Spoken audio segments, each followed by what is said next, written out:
head soccer coach, John Bowen. How are you doing today, Coach? Oh, pretty good. All right, so let's just jump right in. Let's talk about Monday night, St. Pius. What happened there? 3-0 loss. What do you think really contributed to that? However, they're an incredible team. They did really well in state. So how do we battle them? I mean, it was just a matter of keeping possession a little bit better.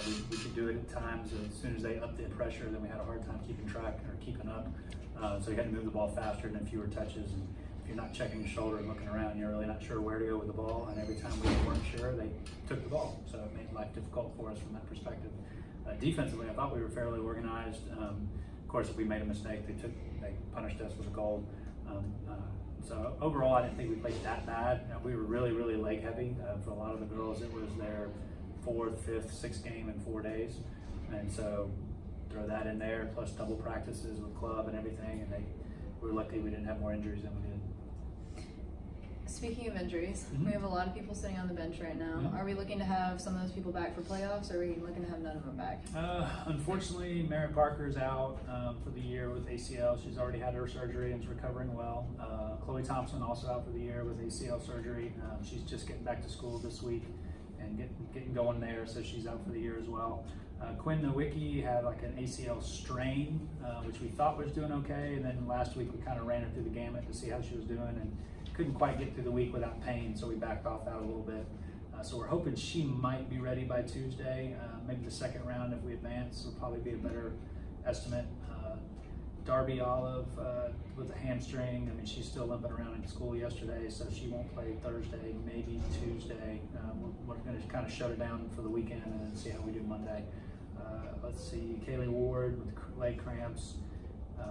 She should be good to go starting today. We gave them a day off yesterday since they were so leg heavy, and so with that, I would think she would be pretty good to go. She seemed fine when I saw her in the hall today as far as walking around. And then Rachel was gone on Tuesday. Rachel Davison, she'll be back with us today, so she should be good to go. So we started with 16 on the team. I know that it was original 16. I think we've got 4 injuries, 2 for the year. We called up 3 JV players. So those are now our subs, Maddie Deffler and Haley Kearns and Luzmila Morera. Then Jacqueline Reardon got a concussion against McIntosh. She's still out. She hasn't been cleared by a doctor. And so Abby Weaver came back and volunteered to kind of fill in as a sub, and then turned into the first team starter. So you do what you can. So it's been a little bit of a crazy year. We've got five out injured right now. 2 might be coming back hopefully within the next week, maybe 2 weeks at the most. But you really don't know until we get out there. And what are you looking at going into the postseason?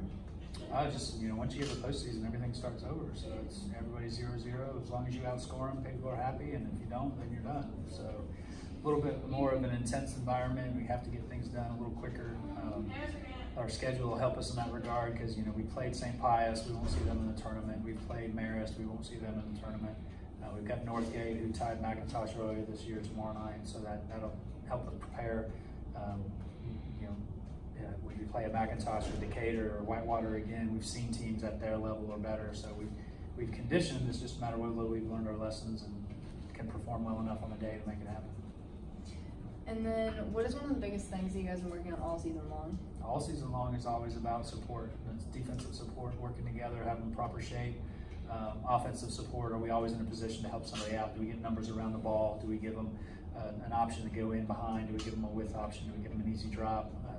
We've talked about, early in the year, especially, we played a lot of balls that maybe we were trying to play, I should say, these balls that were really, really long, and we just don't have the leg for it. So we've got to make sure that we're doing a good job of getting around the ball and giving them easy ways to get in and out, and then work the ball around from side to side. So it takes a little bit more because, with the boys, pretty much any guy can hit a ball, 40, 60 yards, no problem. With girls, that's not the case. So you have some at a higher level that'll do that. And we played some of those teams where they could hit one ball and switch it, switch the whole field on us. So we just don't have that in our locker. So we've got to make sure that we work as a unit. It takes a couple more passes to get where we need to go. So we have to be sharper for longer.